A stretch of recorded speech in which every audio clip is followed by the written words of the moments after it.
Sebentar ku pulang, cari rezeki sebentar untuk aku bawa pulang. Untuk keluarga aku sayang sanggup biar ku tak makan. Janji terasa senang walaupun banyak yang kurang. Asal ku rasa tenang, sebentar ku pulang, cari rezeki sebentar untuk aku bawa. Assalamualaikum warahmatullahi wabarakatuh. Selamat malam Cik Amir, selamat malam Cik Sulaiman. Sebelum saya pergi ke sesi kaunseling, saya nak tahu terlebih dahulu dari segi latar belakang ataupun perkenalan diri daripada Encik Amir dengan Cik Sulaiman. Jadi saya mulakan dengan Cik Sulaiman dulu. Nama Sulaiman Hafizi bin Muhammad Rusli, berumur 22 tahun. Saya tinggal di Dungun, Terengganu, dan sekarang saya bekerja sebagai pelayan di kedai makan. Seterusnya saya nak tahu latar belakang daripada Encik Amir pula. Assalamualaikum. Nama diberi Ahmad Amiruddin bin Hassan.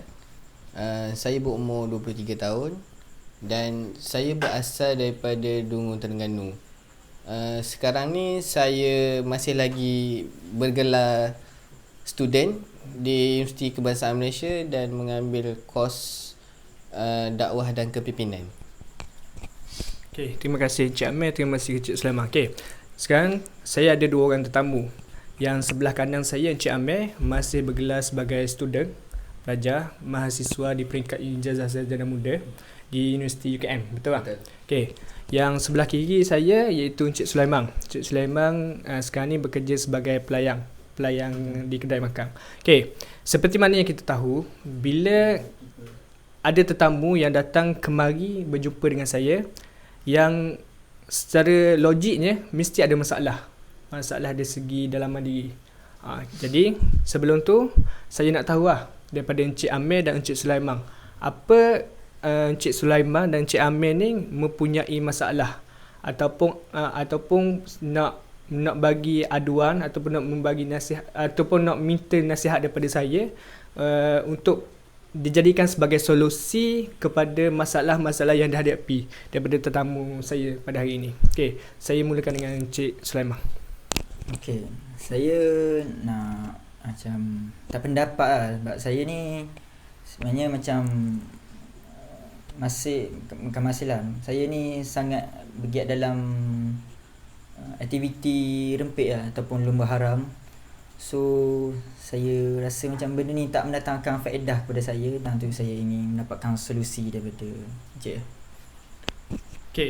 Apa yang diperkatakan oleh Encik Sulaiman, Encik Sulaiman ni dia bergiat ataupun terlibat dengan satu aktiviti perlumbaan secara haram, iaitu merempit ataupun lebih dikenali sebagai samsen jalanan. Sebelum tu saya nak tahu terlebih dahulu, Encik Sulaiman ni jadikan rempit ini sebagai hobi ataupun kerjaya? Untuk masa sekarang ni memang saya tak nampak lagi di mana kerjaya yang saya boleh dapat daripada ni. Habis benda ni bagi saya memang hobi tapi hobi yang mana kata tak baik memang buat bising di tempat awam macam tu.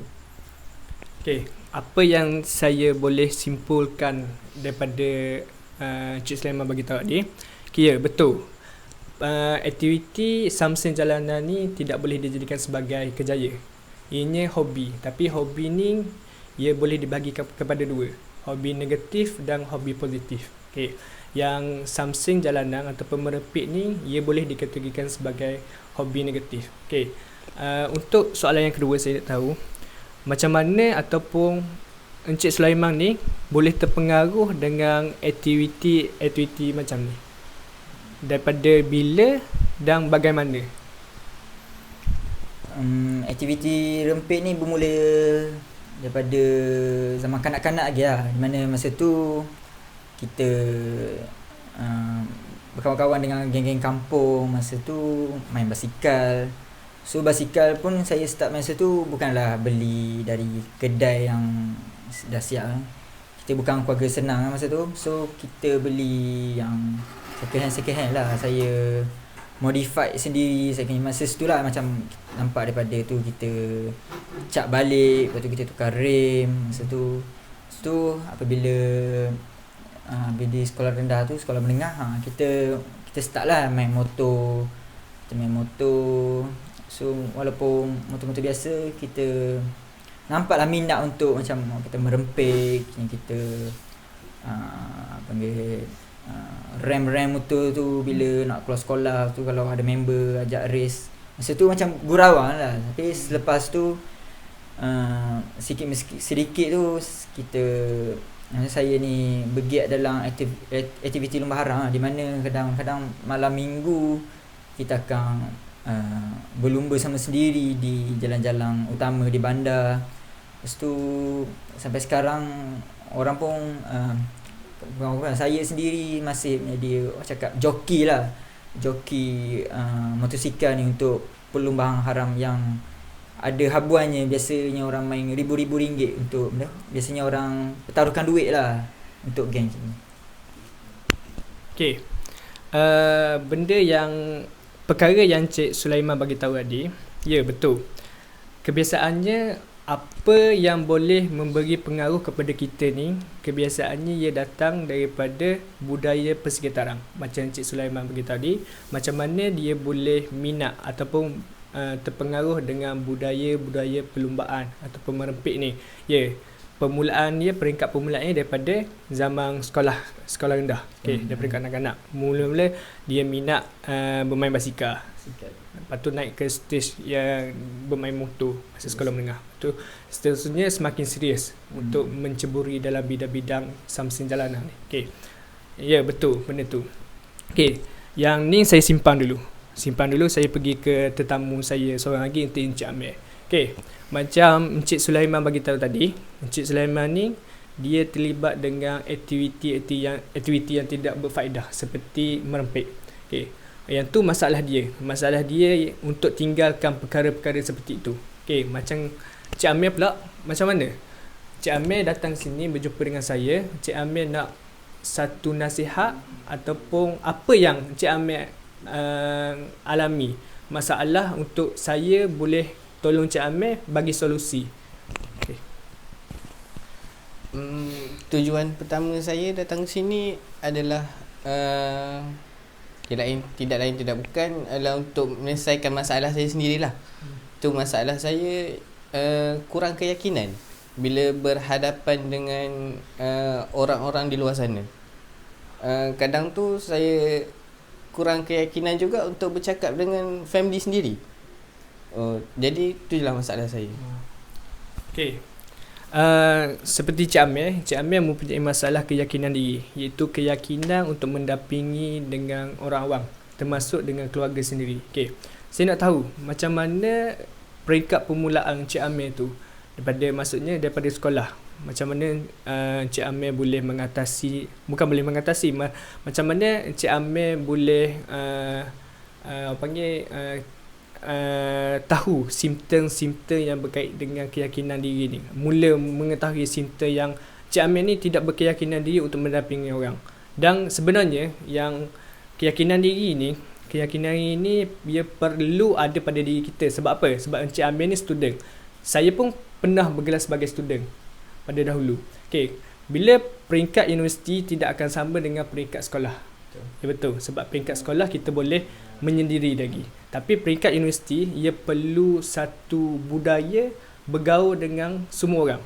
Sebab apa? Sebab information kebanyakan daripada orang-orang yang berkemahiran ataupun orang yang mempunyai soft skill. Jadi macam mana kalau kita tadi keyakinan diri untuk mendampingi orang-orang macam ni, macam mana kita nak dapat satu ilmu daripada mereka. Jadi benda tu sepatutnya ada dalam diri kita. Tapi saya nak tahu Encik Amir ni daripada mana dan masa mana Encik Amir boleh detect simptom tu. Mula-mula saya detect saya punya simptom ni lah, yang tidak ada keyakinan dalam diri saya ni bila permulaannya pada sekolah rendah. Saya macam Cik Zulkarnain tadi cakap, yang pada sekolah rendah ni boleh menyendiri lagi. So pada masa sekolah rendah tu saya masih lagi menyendiri. Cuma saya ada seorang dua kawan je. Tu pun yang sama macam saya, yang jenis senyap, jenis tak bergaul ramai orang, tak ada kawan. So naik ke sekolah menengah, saya pun still juga sama macam sekolah rendah. Saya tak ramai kawan, just yang saya kenal daripada sekolah rendah je. Tu pun 2-3 orang je. So bila dah naik kepada universiti ni, saya dah dalam bidang dakwah dan kepimpinan. So chances untuk berjumpa dengan ramai orang tu adalah tinggi. Bila dah banyak saya join program, bila dah banyak saya lakukan aktiviti dakwah ni, saya rasa saya macam kurang keyakinan.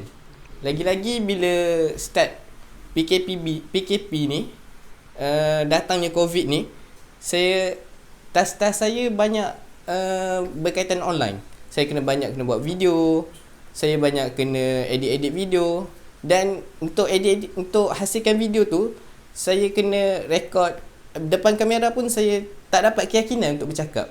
Saya perlu banyak take, saya perlu cut video saya. Jadi itu mendatangkan masalah untuk saya. Okay, saya faham dan saya dah faham kedua-dua masalah yang ada hadapi. Okay, pertama saya akan pergi ke masalah yang Encik Sulaiman hadapi. Okay, benda yang saya boleh sampaikan ataupun saya boleh bagi nasihat kepada Encik Sulaiman, bagaimana kita nak tinggalkan perkara ataupun aktiviti yang tak berfaedah tu tadi adalah, okay, sebenarnya yang tadi saya ada satu soalan, saya ada bertanya satu soalan yang sukan ataupun aktiviti merempik ni Cik Sulaiman dijadikan sebagai hobi ataupun kerjaya. Okey, yang sebenarnya hobi pun boleh Cik Sulaiman terapkan, dan kerjaya pun Cik Sulaiman boleh jadikan itu sebagai kerjaya. Sebab apa? Yang pertama, okey, kerjaya. Kalau Cik Sulaiman kenal Hafiz Syahrin, kenal? Okey, kenal. Okey, Hafiz Syahrin tu sebenarnya kalau kita tengok interview daripada dia, kebanyakan orang wartawan interview dia minat suka pemotoran daripada kecil, macam Encik Sulaiman agak. Daripada peringkat permulaan dia suka bermain basikal. Okey, pada naik ke sekolah menengah dia suka bermain motor. Tapi apa yang membezakan Encik Sulaiman dengan Hafiz Syahrin ni, Encik Hafiz Syahrin ni adalah benda hobi dia ke arah positif, tapi Encik Sulaiman ke positif. Okey, Encik Hafiz Syahrin ni dia jadikan hobi dia perlumbaan motor tadi sebagai kerjaya.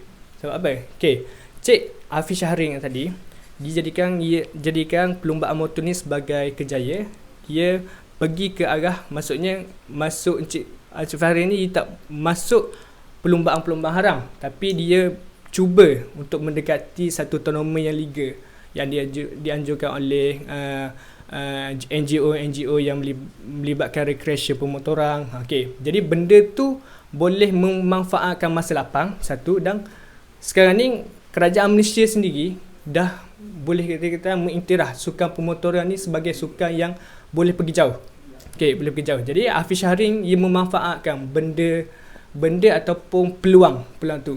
Sebab tu saya bagi tahu Encik Sulaiman tadi yang sebenarnya hobi yang Encik Sulaiman tadi, Encik Sulaiman bagi tahu dia hobi dalam sukan pemotoran ni sebenarnya Encik Sulaiman boleh tukar kepada positif.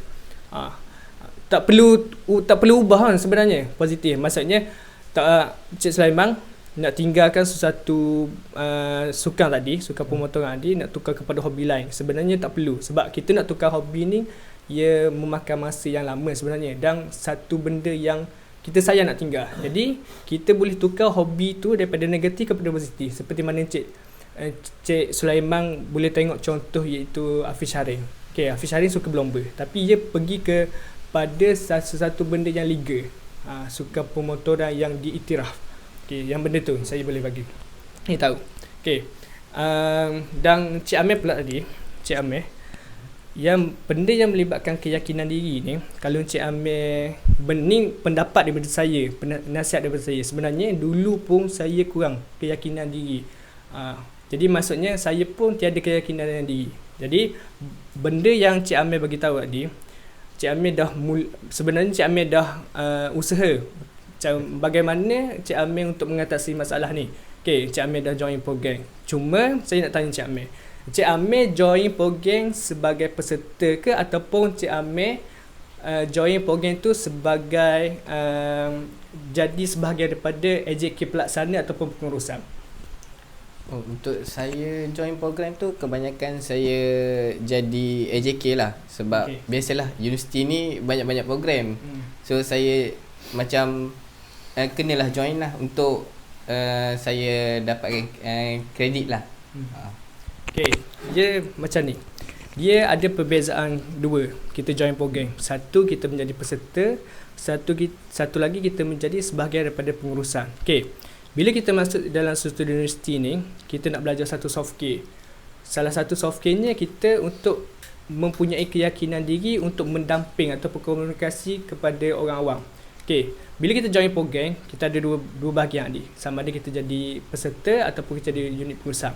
Bila kita dah tahu kita ni tiada keyakinan diri, kita mencuba, kita dah ada niat untuk atasi ataupun solusi kepada masalah kita. Kita mencuba untuk libatkan diri ni ke arah pengurusan, bukan peserta.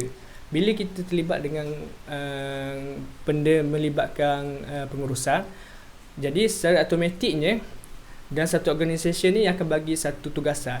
Jadi bila bagi tugasan, pergilah ke mana-mana pun, memang tugasan tu perlu disempurnakan. Jadi bila kita ada satu tugasan, kita rasa benda tu tanggungjawab. Jadi secara automatiknya kita boleh belajar daripada tu. Sebab tu organisasi atau persatuan yang ada di universiti itu adalah persatuan yang untuk membina ataupun satu media untuk membina satu keyakinan diri kepada mahasiswa-mahasiswi. Okey, benda tu salah satu inisiatif. Okey, macam Cik Amir bagi tahu mula start daripada PKB ni, jadi macam makin suka Cik Amir untuk usaha untuk mengatasi masalah ni. Okey, apa yang saya boleh bagi tahu bila PKP yang dilaksanakan, jadi secara atas talian kita berjumpa dengan orang lah, secara atas talian. Jadi Cik Amir sebenarnya boleh ambil peluang ini sebagai macam ni. Cik Amir duduk di rumah belajar secara online. Okay, benda tu bila belajar secara online, Cik Amir jadikan ini sebagai positif, bukan negatif. Okay, bila kadang-kadang orang bila face to face orang akan jadi malu, tapi bila dalam keadaan kamera, Cik Amir cuba untuk menafikan diri. Sebab fikir dalam mindset kita yang kita ni sebenarnya bercakap dengan telefon, bukan kita bercakap dengan orang. Sebab kita tiada secara fizikalnya orang tak ada kat depan kita. Sebenarnya kita bercakap dengan telefon. Tu, tanamkan mindset benda tu. Tanamkan mindset kita bercakap dengan telefon, bukan bercakap dengan orang. Walaupun secara hakikatnya memang kita dalam talian kita bercakap dengan orang. Okay, benda tu. Jadi dalam mindset kita tanam sebenarnya kita sedang present ataupun kita bercakap dengan telefon. Ibarat macam ada satu mana-mana pakar universiti kata, cara presentation terbaik kita nak buat preparation, sebenarnya kita perlu bercakap dengan cermin terlebih dahulu, bukan kita bercakap dengan depan orang. Bila kita bercakap depan cermin, kita rasa yakin, baru kita rasa yang benda tu sesuai untuk kita bercakap dalam khalayak ramai. Okey, benda tu. Okey, akhir sekali ada apa-apa soalan untuk bertanya kepada saya sebelum saya tutup sesi ni? So bila saya cakap masalah merempit tadi tu, dia juga melibatkan dengan kata automatik lah. Bila kita nak main motor ni, kita akan modify lah motor kita tu, dan kita modifikasi engine, kita tukar exhaust tu, sebenarnya memakan modal lah. So antara duit-duit kerja yang saya kerja selama ni tu selalu habis dekat motor lah. Kadang-kadang tu kita make up motor pula, kadang kita nak kini orang lain pun ada cantik kat motor, so kita nak orang lain pun laju motor, kita nak kalau boleh lebih daripada dia lah. So benda ni memang orang cakap pakai duit untuk lajukan motor, untuk cantikkan motor. So saya kalau boleh macam nak solusi untuk lebih macam berjimat cermat lah, dan tidak boros untuk habiskan pada motor ni. Okay, sebenarnya kalau bertanya isu yang berkaitan dengan pengurusan kewangan, sebenarnya itu bukan orang yang tepat lah untuk bertanya. Tapi saya cuba bagi pandangan bagaimana saya mengurus duit. Okay. Apa seperti mana yang saya mengurus duit? Okay. Bila semakin hari semakin umur kita meningkat. Okay. Apa yang saya tanam dalam mindset saya, semakin hari semakin meningkat umur kita, semakin banyak komitmen.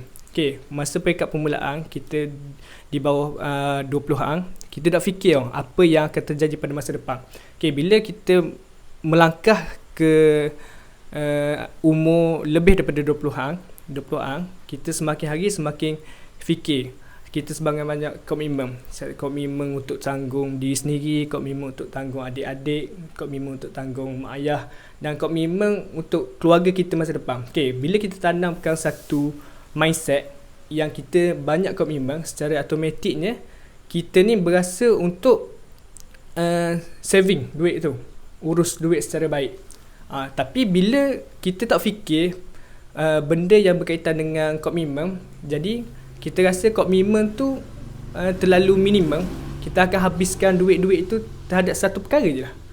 Bila kita fikir kita ni banyak komitmen, kita secara automatik kita akan saving duit part by part. Faham? Tu apa yang saya boleh bagi nasihat kepada Encik Sulaiman. Okay, kalau Encik Amir pula macam mana? Saya nak bertanya satu soalan lah. Macam mana bagi pendapat Encik lah, bagaimana nak menyesuaikan satu pakaian untuk kita ni lebih berkeyakinan, pakaian yang berada, yang nampak di luar lah. Okay, kalau berkaitan dengan pakaian sebenarnya ia bergantung kepada budaya persekitaran. Okay, sebagai contoh, Encik Amir orang Terengganu, dan cara peragaan pakaian orang Terengganu tidak sama dengan peragaan orang di ibu kota seperti di Kuala Lumpur. Okay. Salah satu penyebab yang menyebabkan kita kurang keyakinan dalam diri sebab kita mempunyai satu perbezaan dari segi personality. Okay. Jadi perkara pertama, Cik Amir kena buat satu pemerhatian dalam kalangan orang Terengganu ni ataupun kawan-kawan Cik Amir sendiri ni, macam mana peragaan pakaian mereka. Okay. Seperti mana pakaian orang Terengganu ni macam boleh katakan simple-simple. Jadi Encik Amir ni cuba untuk menyesuaikan diri ataupun untuk menyamakan pakaian Encik Amir tu sama dengan mereka. Bila Encik Amir membuat satu kelainan daripada mereka, benda tu akan menimbulkan satu persepsi negatif kadang-kadang.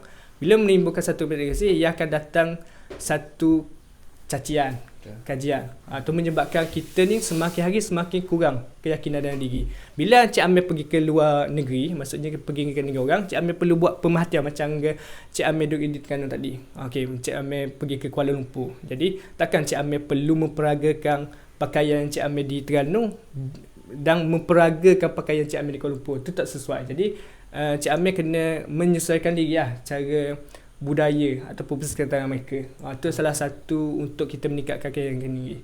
Okey, setakat tu saja saya rasa saya rasa sesi kaunseling kita pada hari ini. Terima kasih Encik Sulaiman, terima kasih Encik Amir kerana sudi berjumpa dengan saya. Assalamualaikum warahmatullahi wabarakatuh.